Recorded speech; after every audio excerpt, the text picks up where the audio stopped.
Sana ilabas nila ang BTS ng scene na to sa episode 13 ng Jisoo kasi si Wilbert at saka si Bea napakagaling sa buong scene na yan. Ang heavy ng scene na yan pero they both delivered. Sana magkaroon ng acting nomination si Bea at saka si Wilbert dito sa Golden Sinner of Tomorrow kasi they are really doing good. Favorite part ko sa scene na to ay nung nagsusumamo si Wilbert. Akala ko nga luluhod siya.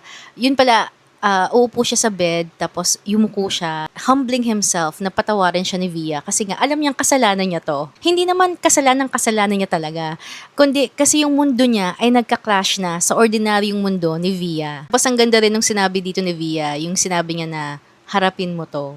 Nung narinig ko yun, sabi ko, wow, ang talino ng script, ang galing. Pero honestly, hindi ako naiyak sa scene na to. I felt heavy, pero hindi ako naiyak. Kasi mas tinitingnan ko yung acting nila. At saka kasi na-program na sa isip ko na heavy ang scenes nila Arkin at saka ni Via. Kaya parang nag-guard ko na yung heart ko. Kaya sa susunod, hindi na ako magbabasa ng mga spoilers. Skip ko na yan kasi I wanna feel the pain on episode 14. I wanna feel the full experience. Lalo na hindi ko nabasa yung libro. Ganun naman talaga guys. Hindi naman pwedeng saya lang, 'di ba? Saya, landian, or something like that. Kaya, sige, saktan nyo ko sa episode 14. Tumulo ang luha ko sa scene ni Yana at saka ni Via. Kasi hindi ko in-expect na meron silang ganong eksena.